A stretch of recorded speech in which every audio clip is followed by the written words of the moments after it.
Thank you. Yes.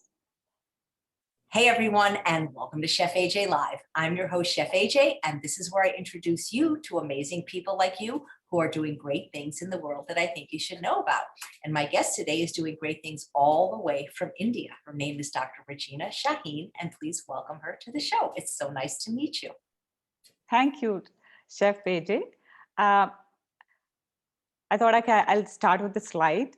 That would be easier because, then I'll not miss out any of the points. So I just gave this name, my journey from an unhealthy eater to an advocate of lifestyle medicine, as the topic of today. The reason being, for me to get into lifestyle medicine, it was through experiences, our own experiences with lifestyle disease reversal. So I thought I'll take you all of you through that. Sounds great.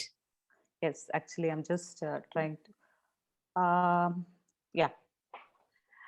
So there is a short introduction about me. I'm Dr. Rajeena Shahin. I'm from India, basically from Bangalore.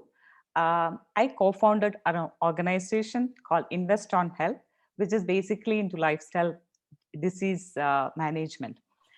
And I'm also currently holding the position of Director of Alliance and Advocacy at Indian Society of Lifestyle Medicine, which is a counterpart, or it is a sister organization of ACLM, American College of Lifestyle Medicine. The Indian part is called Indian Society of Lifestyle Medicine. I'm practicing lifestyle medicine from 2014, and I'm board certified with IBLM, in International Board of Lifestyle Medicine, in 2020. And I'm a vegan. Last few years, I'm not touching any animal products. I'm a nature lover, love science, enjoy fashion, dance, and I love exploring places. I love nature and environment to a large extent. And a personal friend, I'm staying with my family, my husband, my 12-year-old daughter in Bangalore. She is also a vegan, and she is the reason why I turned vegan. Okay, this is actually the life-changing event which happened in our life, which kind of helped me to transform a regular medical professional to a lifestyle medicine practitioner. So it was in 2010-12 timeframe when my husband was in his early 30s. I was pregnant with my child, and I was at home that time, and my husband had gone to pick up my mother-in-law because she came to take care of me during that time. In India, a lot of such activities happen. So on the way back, he was having some kind of panic attack, and he couldn't drive further. And then he had been taken to a hospital. He was in his early 30s that time. And when I got a call, I immediately rushed to the hospital. I came to know that he's admitted in cardiac ICU because the BP has shot up, and they kind of the doctors kind of felt that there's a impending cardiac event. And we kind of went ahead with all the investigations. Investigation has turned out that he has some metabolic diseases set in, but none of the cardiac event issue was there. But there are a lot of issues with panic attacks. And also he was diagnosed with the renal calculi, which was causing hematuria, blood in urine, which kind of got into a level where he was getting into an anemic stage, actually. So we went and met the urologist, and finally we had to undergo robotic surgery for the same. And during the investigation, we found out that he was like 110 kgs. He was 6'2" feet, but he was 110 kgs with a big tummy.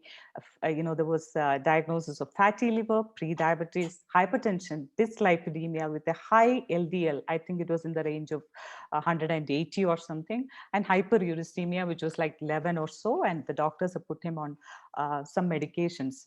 Uricemia, they put him on medication. Hypertension, they wanted to start the medication and things like that. And also, during those days while he was carrying his daughter, during the course of time, I delivered, and the child was around 1 year, and he was carrying the daughter up through the stairs and couldn't carry her properly because he was having severe pain in the legs.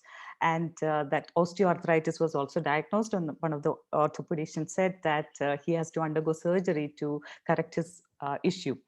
But after the robotic surgery for the renal calculi, he came home and he said that maybe the weight could be the reason for me to have all these conditions. Let me try to address that actually. So that time it was early 2010, 12. We didn't know much about nutrition, though we know that calorie restriction is a way out and things like that. So we started kind of adapting our lifestyle initially with a lot of there were a lot of animal products initially. We tried to follow keto, and then we kind of turned off that and got into some kind of a whole food plant-based pattern. That was actually influenced by some of these documentaries which was available that time. And those days when we post our pictures on social media, people used to say that I am actually making my husband to eat like a cow. Okay. So it was, like a lot of such stories were there. And he kind of lost around 22 kgs in the next 8 to 10 months. And he started running, he started cycling, swimming, multiple things he started doing. And at the end of 1 year, we found that most of the conditions are not existing at all. Right.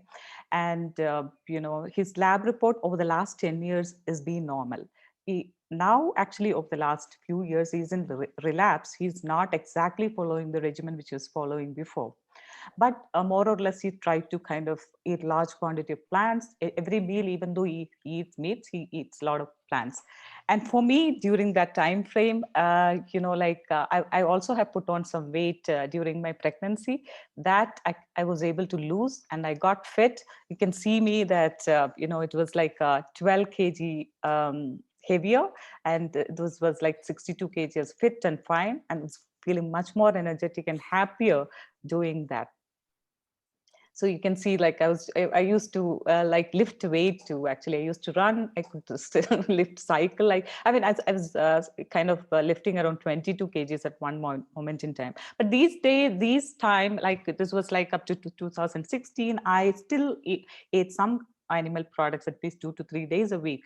Majorly, tea I couldn't go off, and then this kind of a lifestyle transformation has kind of made us very confident about what we're doing. And my husband that time was working with Philips Research Healthcare, and he decided that he just wanted to do this. He just wanted to help people. He wanted to do something in software with some AI and big ideas and things like that. We started a company called Invest on Health, IOH. That was in 2015, 14-15 time frame. And we put together a team to come up with the processes to help the doctors to help their clients with the lifestyle adaptations, actually. But I think that time, it was like 2015, the whole, this whole domain itself was like shaping up. And we also didn't have enough knowledge and know how to do the stuff. So it was too early. So finally, whatever we did actually was not working in the market. And my husband had to go back to work. 2019, he went back to 2018, 19, he got back to his corporate job. And I continued to evolve the processes and practices. And that's what I'm going to talk about, so that some of the doctors who are wanting to take up this journey can also get some kind of inputs from this. So the company which I started is called Invest on Health, abbreviated as IOH. And during this time frame, from 2017 onwards, I started watching a lot of these documentaries along with my daughter, and also started doing a lot of attending a lot of conferences and things like that. So one of the conferences we attended, my daughter got very kind of attached to the concept of veganism, and we came back and searched a lot of these documentaries, and we started watching a lot of them.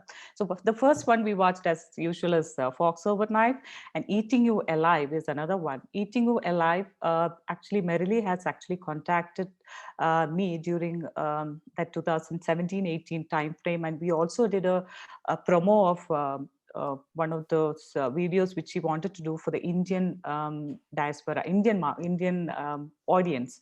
But I think in the long run, it didn't work out. So that is one thing. And also What the Health is another one.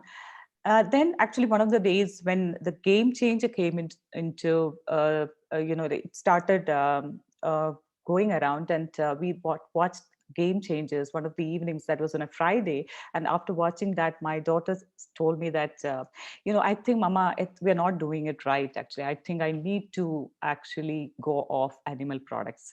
So my husband was also there that time, so he said that if she's feeling, let's actually go try and do for 1 month. Then actually she's we kind of took out all the animal products, and 1 month we tried. And the thing is, it's not just a trial, but I feel that I also was my thought process was aligning to the concept itself. Because when I was younger, because I come from a Muslim family, my my mother used to be very religious. I also wanted to show my daughter, who kind of inspired me to turn vegan. This is Arena. She's like 12 years. She's in 7th grade. She keep watching your videos too, and she keep doing a lot of recipes. She has a channel called Create with Arena. You can see some of the recipes there. Well, Thank you, wait a Arena. minute, don't go away. Hello, please come back. This is amazing, because I'd love to know her story. I'd love to know your story, and maybe have you on the show sometime. Would you like to do an interview? Yes. Okay. I would love to hear your story. Thank you so much. Thank you. My pleasure. Maybe you could even do a cooking demo. Do you cook at all? I love cooking. Maybe we could do a combination interview, and you could show maybe some of your favorite vegan recipes. Yeah. Oh, that would be really nice. Thank you so much. This is great. Thank I can't wait to meet you again. She keep experimenting with. I'm not a great fan of cooking. I have a cook. I have a cook actually last 8 years after we kind of turned into a very healthy eating habit. So I normally ask her to kind of make these dishes. She makes it, and I really want to show her also. She's called Saraswati. Yeah. Well, wait a second. You know, this is just, you're turning into the jackpot for me. Maybe I can have her on too and do a cooking demo. Yes. Yeah. She loves cooking. She makes a lot of dishes. Yesterday, they both together made something called vegan cheese. Vegan butter. That was wonderful, actually. They keep doing a lot of such stuff, and we can share some of them. Yes, definitely. Maybe they can either come on separately or together, because you have a treasure trove of people in your home. Sure. Thank you so much. My pleasure. Thank you. Yes. So that's how my vegan journey started. And, from 2019 till date, we are not, attempting any animal products. So it's one of those things I wanted to say is actually, so when I was young, my mother used to do this Eid animal sacrifices. Those days I was like really get hurt when I see this animal sacrifices happening. And we used to ask my father, why don't we give? Father was not very religious at those days, so he was ready to kind of take out that activity, but my mother was not ready to do that. And so that was there in my mind when I kept on watching these videos, which kind of made me feel that this animal killing has become so natural, and it's naturalized actually in our life. We feel that without that we can't live. That was a kind of a cognitive dissonance. So I decided to completely go off animal product from that day onwards, and from there we are vegans. Rather, we do not touch any animal product. So some of these videos also gave me a lot of insight into the lifestyle medicine movement there, and we got connected to lifestyle medicine group in India and also in abroad. We have a ISLM global group where some of the doctors who are part of the ACLM also are there, like Dr. Shetty, Kaushik Reddy and Dr. Patmaja, all of them are there in the group. So they also give a lot of information regarding this. So this we have already mentioned. So then I was practicing majorly nutrition those days. And, then I wanted to incorporate a lot of science and evidence into it, and started reading these books, the China Study and, Michael Greger's, both the books. lifespan, though it is not directly related with lifestyle medicine. I also read this because it also was giving a lot of insight into the healthy living, the plant-based living. And definitely Longevity Diet by Walter Longo is another treasure, a beautiful one. And then I got board certified in 2020. So the board review manual was also a great resource for me to kind of come up with processes for my own practice. And all these legends, so it's a pleasure to see all of their faces. Actually, followed these legends and their organizations in all social media platforms. I would have watched Dr. Dean Ornish, some of the interviews maybe few times to come up with processes for my own practice. And Dr. Neil Bernard, last time, I also attended one of their programs as a co-panelist with him. That was like few weeks back. That was a diabetic reversal program which was intended for Indian market, Indians. And American College of Lifestyle Medicine, which I am a member from 2020. From there, regularly, I keep updating myself about whatever events and other things happening. And Physicians Committee for Responsible Medicine and CHIP program is another one which I have taken a lot of inputs for my practice. And those days, I also did a lot of outreach activities. One, again, another with PCRM. That was in 2020. It was in 2020. It was basically for physicians, actually, educating physicians about nutrition. And also multiple small programs, which is for organizations like even hospitals, some of the software companies, and also some general public. Then about Indian Society of Lifestyle Medicine. Right now, I joined Indian Society of Lifestyle Medicine as a member in 2018. 2020 December, I think November timeframe, they inducted me as a director for Alliance and Advocacy, which kind of opened up a lot of opportunities and kind of I'm able to meet a lot of people because of that.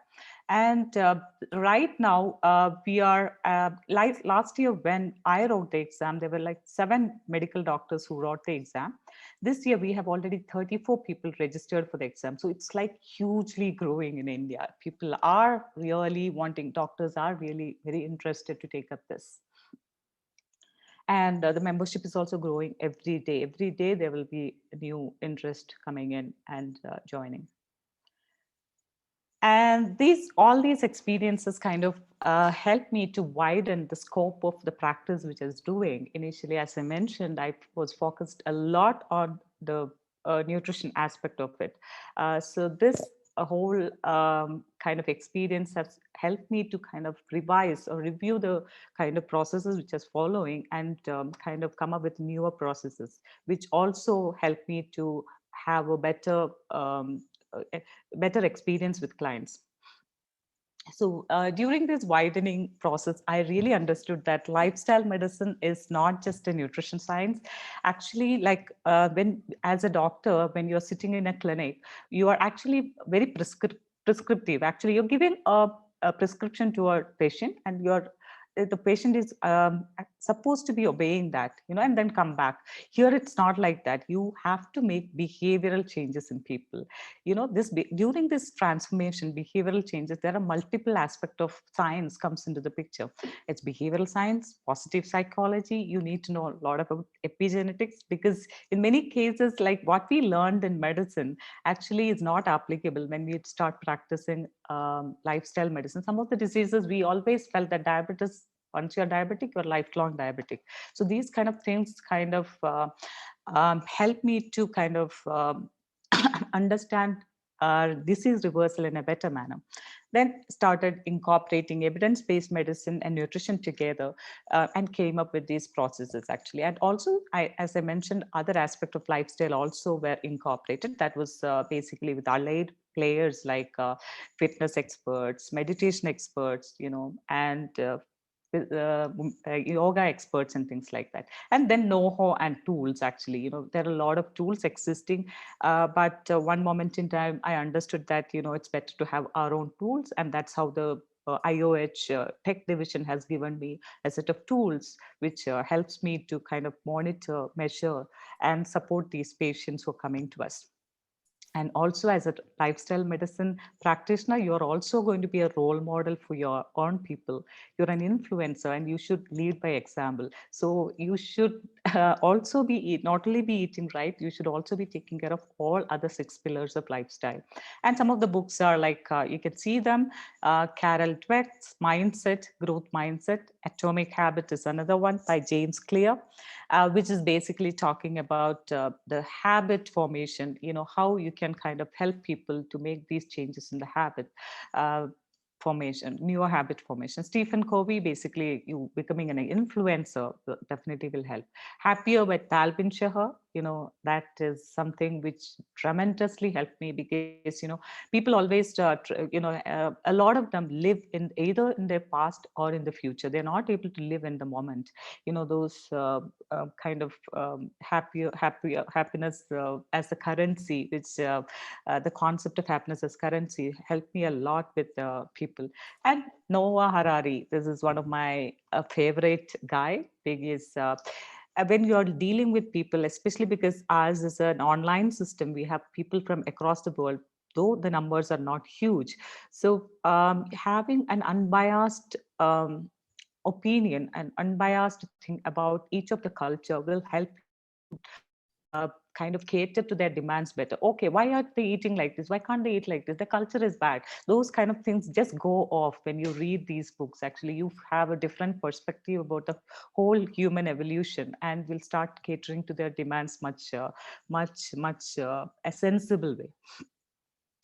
And then we started incorporating multiple processes. There is an assessment phase, there is an induction phase, there is actually competent phase. Normally our programs around 4 to 6 weeks, 4 to 6 months. It just goes through different phases. And as I've already mentioned, this part of it, we have a team which consists of clinical lifestyle physicians, nutritionists, psychologists, fitness expert, and sometimes we also consult specialist consultants. And there is a technology-driven system. I've already mentioned this IOH app and backend, and we also use Zoom like this or Meet for coaching people. At times, actually we also conduct live programs and events. I have already shown some of the pictures along with the PCRM event. We conduct events right now. It is just over the last 1.5 years, the events are as webinars: nutrition education, yoga classes, fitness classes, meditation classes, multiple things we do.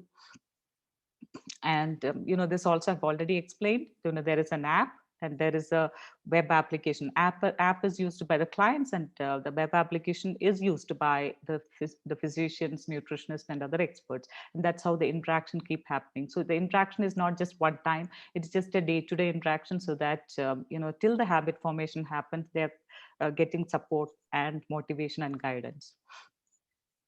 And one of our events I was mentioning about, Dr. Kaushik Reddy, he is actually the treasurer of ACLM. I think you must be knowing him. And he also came to talk about the carrot or stent, basically how to prevent lifestyle diseases, cardiovascular diseases.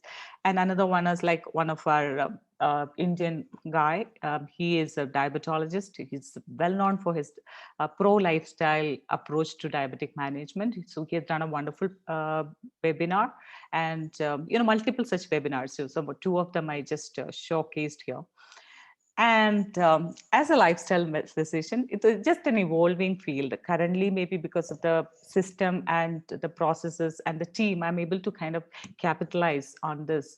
Many of them who are coming to the field actually need to kind of understand that it's a new field, and it'll take time to kind of what do you call, financially viable, to make it financially viable and things like that. So the best reward I always got, even now, initial phase was the client, a happy, highly achieved client. This guy was around 22, 27 kg overweight, and he was having multiple allergies. When the first time when I asked him to eat nuts and seeds, so he said that no, I cannot touch nuts and seeds because he's very severely allergic to it. But over a course of time, I think he was there with us for 1.5 years, and he kind of lost, not only lost weight, he kind of brought his cholesterol under control. BP medication has got came down to half. Right now he's maintaining that. He's like going long distance cycling, I think 100 kilometers plus. He's amazing. So he is one of the vice president of Indian company called Reliance Industries. And all these clients who I'm showcasing here have given the permission to showcase this to the public.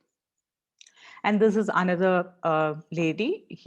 Her thing was actually she was losing some weight and things like that, but she was not doing it in the right way.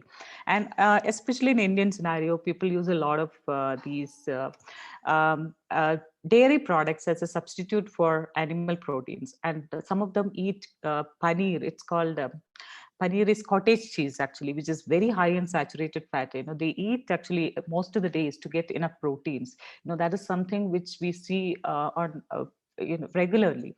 So this lady actually has lost, not only lost weight, her thyroid medication came down, and she was like 100 plus, and that she came down to the base level of thyroid medication. So she was like, that was something which she never thought. She thought she would lose weight, she would maybe managing her cholesterol better, but thyroid was something which she never thought she could do it. And so there are many such cases happening now. There are a lot of testimonials on our website and our YouTube channel. Somebody wants to watch it, you can just see that. Currently what happens is, we came to know that our system is helping us with the measure, monitor, motivate kind of a system, which is like constantly in touch with the patient. So many of the other doctors have approached us, and one of the company has already taken the royalty, the white labeled version. So we are working with that. I mean, it will be releasing in August, and we will be giving to other doctors who have approached us. So it will be a white labeled one, branding in their doctor's name or the clinician's name. So they will be using our system for that. So I mentioned that there is a white labeled app and there is a backend application platform. Both will be used by these clinicians to manage their clients. But this also, it's an evolving system, because the field itself is evolving. We're also trying to evolve with the field actually, because we have a software team, and we have an advisory panel. We keep changing these platforms to manage, to kind of to be updated, whatever current guidelines are. Okay, this is okay. This is the last part of my slide. What I am facing as a lifestyle physician when I practice lifestyle medicine in India. As we all know that lifestyle medicine actually promote a predominantly whole food plant-based eating pattern. The Indian eating pattern, I think, if you know that most of the cultures, it is largely refined carbs, a lot of oil, and a lot of dairy.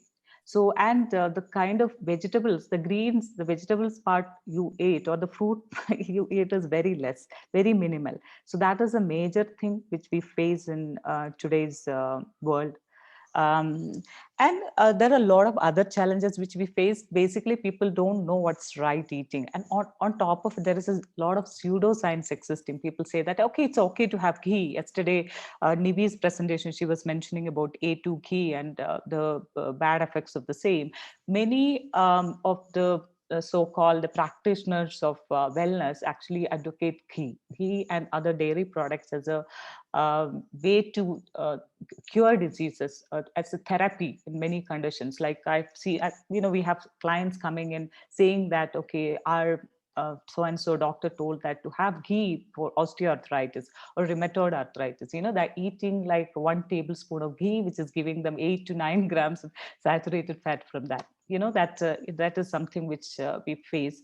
And cultural eating habit is a major thing. If you look into the state which I'm coming from, it's called Kerala. It's a southern part of India, and where the Middle Eastern culture of eating large quantities of animal product has kind of influenced the culture very badly. You can see that, 15, 20, 15, 20 years when I left Kerala, there was a lot of thoran. We call it thoran, means the vegetable stir fry. But nowadays, I don't see any of those things. I see large quantities of those rotis plus the animal products. So that is also a culture. And also the fast food culture. I stay in Bangalore, which is a metropolitan city. Here, every corner you see KFCs. Well, if the KFC is closing down in America, you have to understand that they're going to start in Bangalore or the similar cities. That's the way it is happening, actually.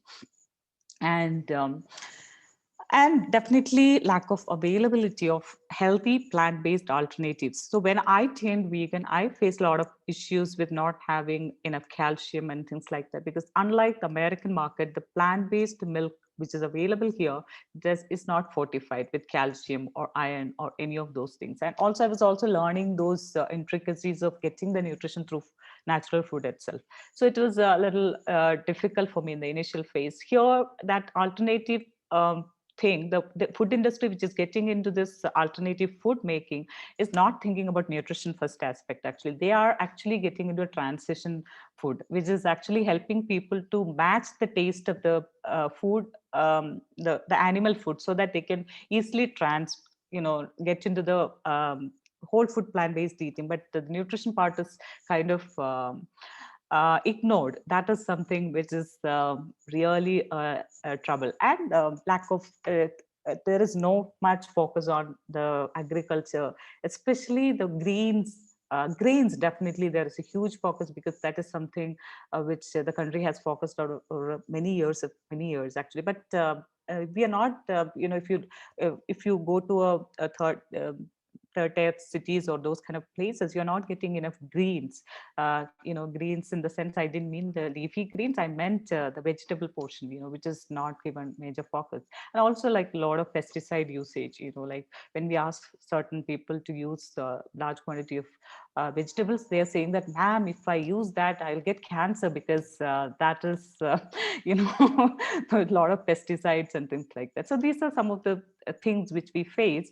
And I feel that as you and me and the people who are involved in this movement actually should help the policymakers, industry, and the farmers to create an ideal food system which offers adequate nutrition and health benefits. That should be the primary aim.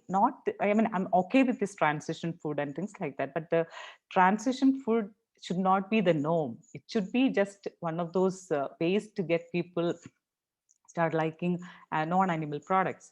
But it also should create biodiversity and avoid negative ecological and environmental impact, and definitely ensures livelihood for farmers, diverse landscapes, equitable access to land, water, seeds, and other inputs. This should be the aim of all of us, actually. Instead of just going ahead with the movement of just turning off animal products, have an alternative, which is a healthier alternative, which is nourishing, which creates a great healthy community and society and world. That is my message in today's session.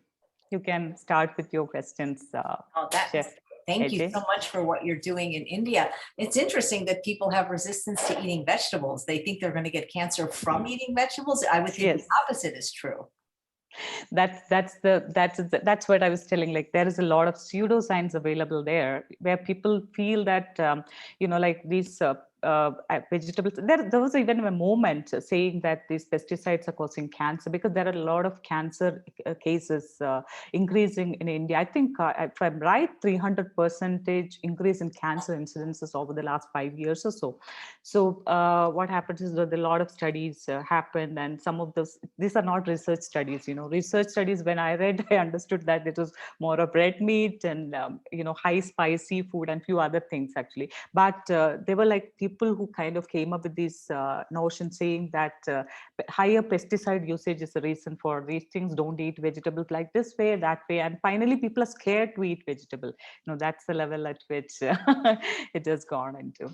That is so interesting. I mean, I understand a lot of people don't want to eat vegetables. They don't like the taste, but I've never really heard of people being actually scared to eat them when in fact they're probably one of the most important foods people can eat. Yes, but actually, it's just the food lobbies. I think it is just the food lobbies, basically the kind of people who are trying to promote animal products, maybe behind these kind of movements. Any of these kind of things is not happening just because somebody said it. There is some intention behind, bad intention behind it. Actually, we are not able to find these things, but a lot of them we come across saying this. Another issue we face is like taking people off dairy, especially people with endometriosis and other hormonal issues and things like that. We ask them to go off dairy products. What happens is most of them, they feel that they are not getting enough nutrients if they don't take dairy. One is actually, calcium is like overhyped. Okay, another one is protein. Especially India being a vegetarian nation, large percentage of people are vegetarian, so people feel that a major protein source is dairy. They're not realizing the fact that their rajma will give the protein, and that those are the kind of myths which exist. Another issue which we face is with the younger generation. With the younger generation have access to all of these resources and things like that, and most of them go to gym, and the gym trainers are not well trained in nutrition. So what happens is, if a vegetarian child, a 22-year-old, going to a gym trainer, and he's saying that, hey, you're not getting enough proteins for your muscle fitness and things like that, and then he'll come back at home and order something. There are food subscriptions available in Bangalore or the metropolitan cities, like a fresh menu and multiple other things. They'll order the items with the large quantities of paneer. We had a client who was having around, I think, 150 grams of paneer a day. When we checked his saturated fat consumption, it was like 21 grams a day. And his cholesterol was like LDL was around 180. And I mean, he's brought it down. Some of these kind of things keep happening, especially when there is no right guidance, because here the nutrition guidance is majorly given by the gym trainers who are not well trained in nutrition. I love that you say that, because I hear from so many people, they go, well, my trainer says I need more protein. I need protein powders or animal protein. And you're right. They might be good at training you, but they really don't know very much about nutrition. They're not doctors. Exactly. Yeah. That is a major thing. I still can't wrap my head around the people that are afraid to eat vegetables. I wonder what they're eating. Are they afraid to eat meat? Are they afraid to eat fast food? Because I hear that fast food is really prevalent now. I mean, American fast food is more prevalent in India than at any other time. That's what actually, one of those conferences, I think, which doctor, I don't know, who came from America. So he was saying that when I think it was PCRM conference. So when we see a KFC or similar fast food joint closing in America, we understand that it's going to open in Bangalore or any other metropolitan city in India. So that's the level it is going. It's like a fad, any regular it's not even a metropolitan city. You can see those kind of joints in tier 3 cities also. It's like a status symbol now. Actually, if you're not going to these places, okay, you're not like modern enough. That's the way it is going. People don't understand this things. Since you became a doctor, have you seen things like obesity and diabetes on the rise in India? So much, actually. Like I can see even 2014 when I started the practice, over the last 6 years, I'm seeing a lot of youngsters coming with obesity, high cholesterol, pre-diabetes. Even some of my clients in their 20s, pre-diabetic. Okay. And a lot of youngsters, I'm seeing a lot of obesity these days. There is something which we normally as a doctors say, that it used to be like 10-15 years back, it used to be the 35-year-old or 30 plus year old son bringing his father for chronic lifestyle disease management, like diabetes, hypertension, any of those things. Now it is the 60-year-old father bringing the 30-year-old son for obesity and fatty liver and other chronic diseases. That's the way it is going. Just because, that is because just the sedentary lifestyle, and also like the urban Indians have food and other things in abundance. And on top of it, this fast food culture, sedentary lifestyle, all these things are contributing to this obesity epidemic. And also, that now actually the second, it used to be, India used to be the diabetic capital of the world. Now it's gone to the second number, but again we'll come back soon. Yeah, I mean, I love what you said about ghee, because there seems to be a belief that because it's medicinal, that it's healthy. And how can we convince or educate the Ayurvedic doctors that there's other ways to dispense this medication other than with ghee? Actually, at this moment in time, I feel touching that alternative medicine is something which is may not be practical, but disseminating the knowledge through public platforms is the first thing. Where doctors like Dr. Sheila or Maitri or Dr. Shah coming and talking about it, showing those disease reversals. So then they see these things and can definitely people can get influenced and will understand that these are things which has to be avoided. But this Ayurveda, basically, as far as I know, it's just the ghee and those kind of things, dairy stuff is ingrained. It's a part of their overall healing process. So changing that, I don't know. Actually, it's something which can happen in the near future. Maybe it'll take years to happen. Maybe some of those Ayurvedic physicians coming and getting IBLM certification would also help, because they see a lot of studies and they will understand these things. I've also, like, one of those conferences, I've even heard one of our doctors, a medical doctor, allopathic doctor, we call it, modern medicine doctor, talking about ghee and coconut oil as way to get healthier or get better skin, better hair, and things like the oral taking of those ones, actually, orally taking those things. So it is like really, they really do not understand the, concept behind why we are actually not asking people to have ghee. That is one of the things which we notice. So your journey really started with your husband's health challenge. Yes, my journey started with my husband's health challenge, and it was like that's why I've shown the whole thing. It was not just like one experience, but then I kind of started gaining the exposure to the whole world of lifestyle medicine. Started implementing one by one, and the same thing we do with our clients too. And another thing what we noticed recently is a lot of last week we had a live on Instagram. One of the endocrinologists was mentioning, the one of the expert talk. So he was mentioning that the hypothyroidism in India is also on the rise. He's saying that one of the reasons, 50% of them is just because of obesity. Obesity is one of the major risk factor for, bringing the thyroid hormone down. That most of the cases with the weight reduction, that works very well.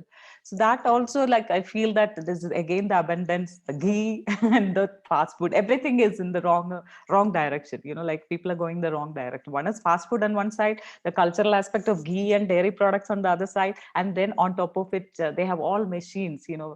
People don't move around much, sedentary lifestyle. Has your husband been able to stick to the plan pretty well? Is he happy with the results? He was extremely happy. That's what I wanted to say, that he was extremely happy. He was, kind of feeling very confident and things like that. But then again, there is a cultural change in between because of the work and things like that. He had to be away from home occasionally for some time, where he was again exposed to the unhealthier eating habits. So again, he actually is able to kind of follow these recommendations, maybe 60-70%.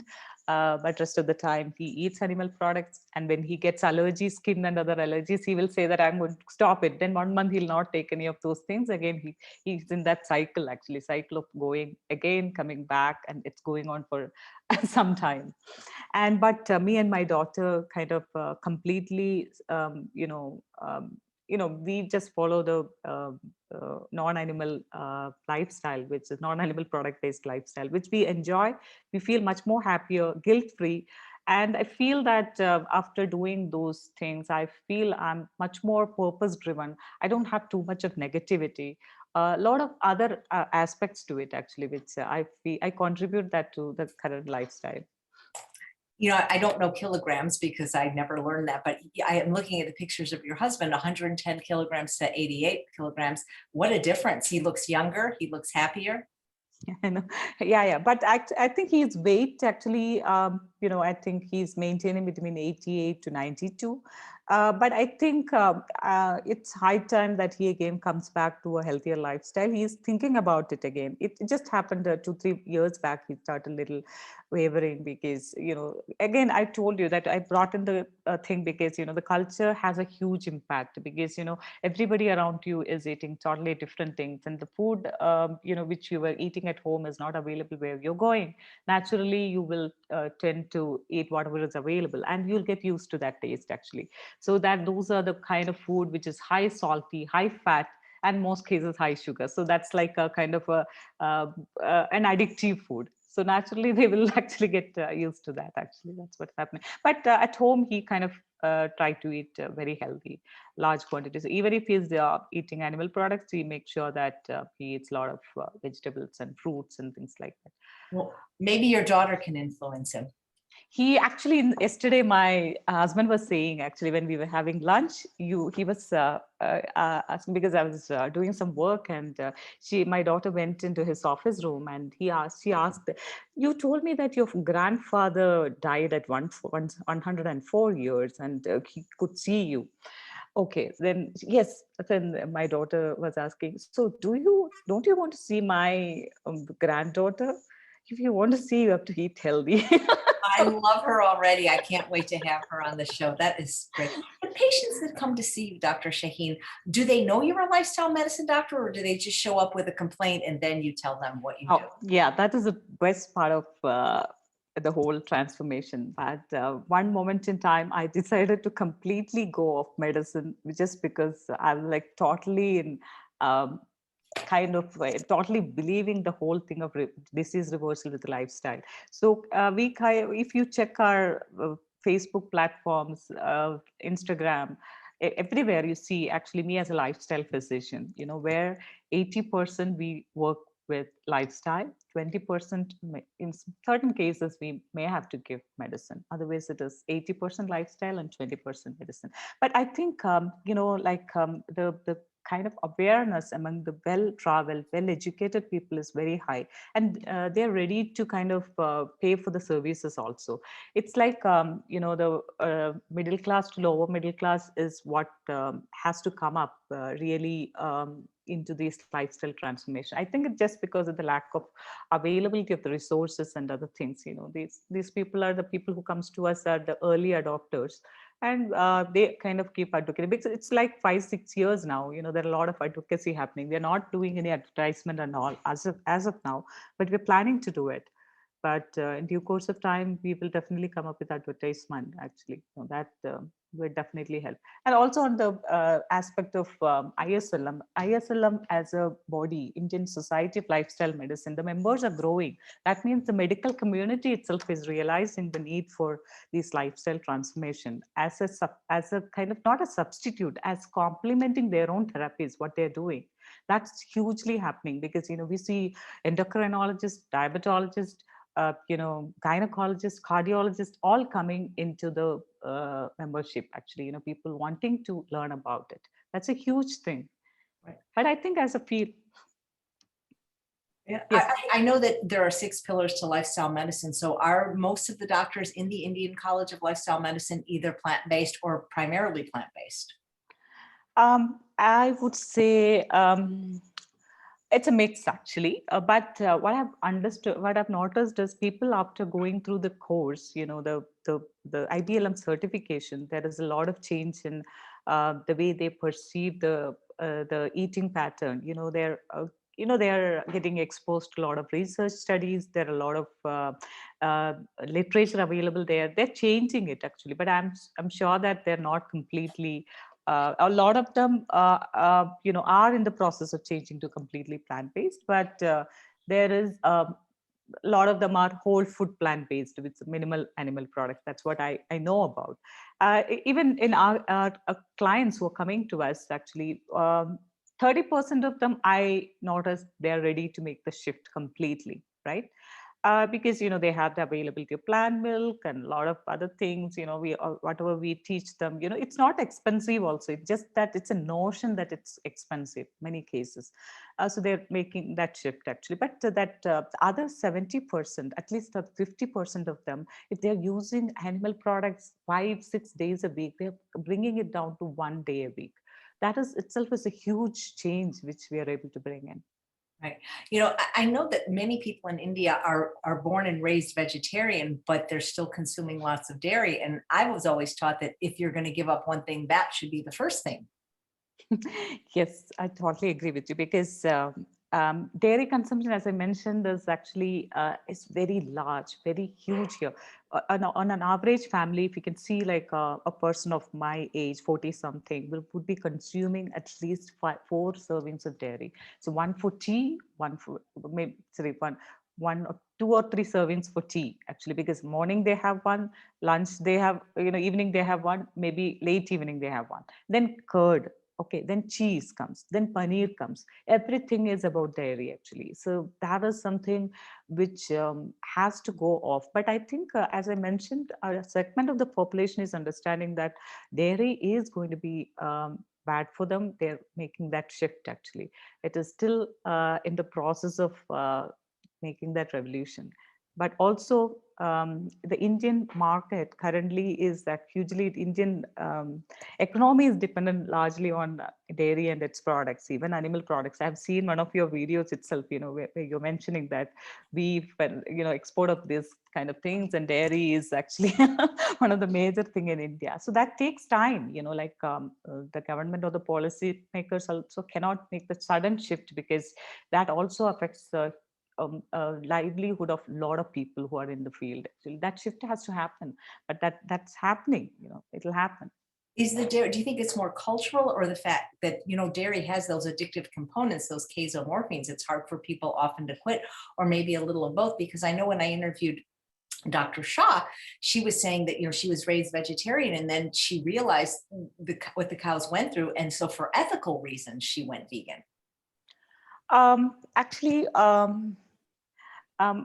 this actually I'd like to answer in a few things. One is actually more for me. The ethicality came when I started watching those videos. When I started connecting, my eating behavior to the kind of torture the animal is going through. Which was the reason why it happened. But the initial phase of my transition to a whole food and to take off animal products was actually basically health reason. And then we learned about the environment impact, the impact of the environment, the impact it has on the environment. Even my child keeps saying some many gallons of water is used for growing one dairy stuff or something like that. So those are the kind of things. But here I have noticed a lot of people do it for ethical reasons. There are people who are doing it for health reasons. There are people who are using it for environmental reasons. So all are okay, but interconnected. Once you're thinking about the planetary health, definitely you're thinking about other animals and your own health. So it's all interconnected. So a lot of them go off dairy because of the ethical reasons, because there are some kind of movements here, Indian vegan revolution. There is a guy called Arvind Krishnan. I think you should also consider having an interview with him. I can give you the reference. He come up with beautiful logical videos about this dairy industry and the culture and things like that. Beautiful it is actually. So that is something which you should consider. So there are a lot of movements happening currently. Nivi has already given some of those things like Vegan Fest and few other stuff in her presentation. Nivi Jaiswal has given some of those references. I'd be happy to have anybody that you would recommend. I'm enjoying this week so much with all the wonderful doctors from the Indian College of Lifestyle Medicine. That organization is for doctors, though. Is there anything in India for lay people to learn more about plant-based nutrition, health, veganism? Oh, yeah, veganism definitely. There are a lot of stuff happening, especially I told you about this kind of movement, Indian vegan revolution, and those kind of things happening. And they're also doing some of those activities for the local people. I think the Indian vegan revolution itself is doing a great job in Facebook and things like that. But coming to the the layman's thing actually, as I mentioned, the economy itself is dependent a lot on dairy stuff. It takes its own time to kind of go off dairy in India. It's not very easy and fast as we expect. It'll take its own time, and there are not many resources available about lifestyle medicine for the layman's, for the common man in India currently. We definitely have to work on it. Actually, we are actually coming up with some of those resources in English, which will be translated into different languages soon. Because India actually is not an English-speaking country. It has multiple languages. You know, like my state speak Malayalam, the state which I'm staying speak Kannada. It's a totally different language, and a large part of India speak Hindi. And so it has to be kind of tailor-made for each of these states and language speaking people. Actually, it has to come up.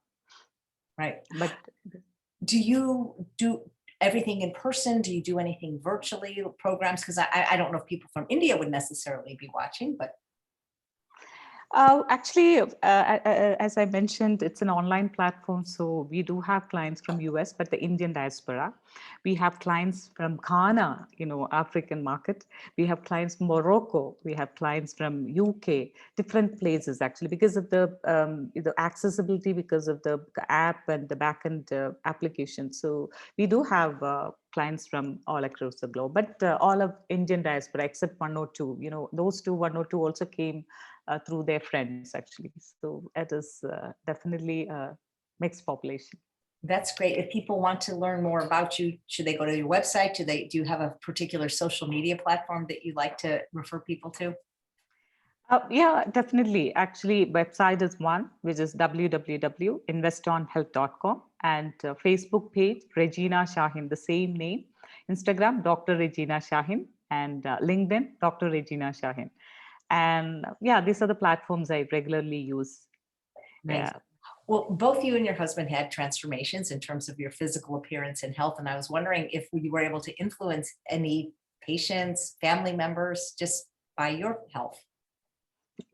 That was the first thing happened because, you know, like in my mid 30s, I started looking like a 20 plus, early 20s, you know, which was kind of influencing a lot of people to take the transformation. As I mentioned, the initial part of the journey, people who came were like well traveled, well aware, you know, upper middle class people. So that for them, the looks and the feel, and a lot of celebrities also came. Frankly speaking, we had celebrities in our, even now, in our thing. So that was actually basically because of the kind of transformation in the physical appearance.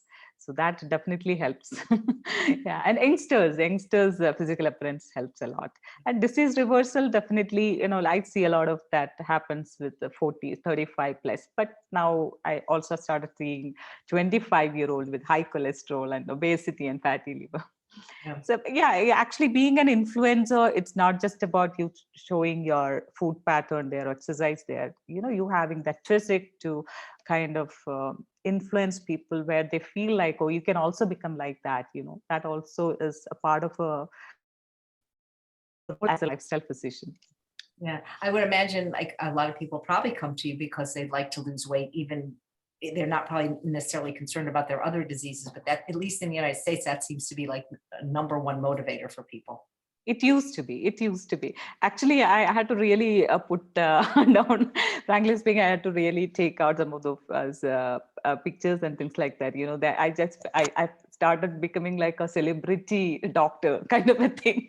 You know, like more of the looks kind of a thing. You know, like yeah, it has to be balanced. Actually, you know, that is one thing which definitely is a part of our overall happiness and well-being. But there are a lot of people who suffer from diseases. So, you know, that's my arena. You know, that's where I would like to play a larger part.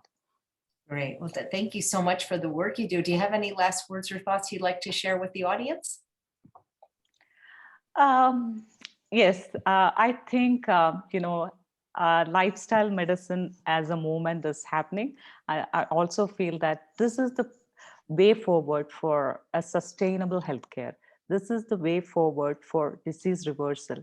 You all should know that there is something existing, and reach out to your ACLM website also provides the doctors, whoever is certified, reach out to your doctors if you're suffering from obesity or other chronic diseases. And this should be your primary line of management for chronic lifestyle diseases. And that will happen only you as a customer demands it. Please demand that and find out your lifestyle physician to start your journey towards eternal health or optimum health. Thank you. Now, beautifully said. Thank you and all the other wonderful lifestyle medicine doctors in India for the work you're doing. Thank you. Thank you. I'm so happy that I could be a part of this whole movement with you. Right. And thank you for making this week wonderful. And I can't wait to have your daughter on the show. She sounds Sure. like an amazing person. Yes. Great. And thanks all of you for watching another episode of Chef AJ Live. Please come back tomorrow for another fabulous guest from India. Take care, everyone. Bye-bye.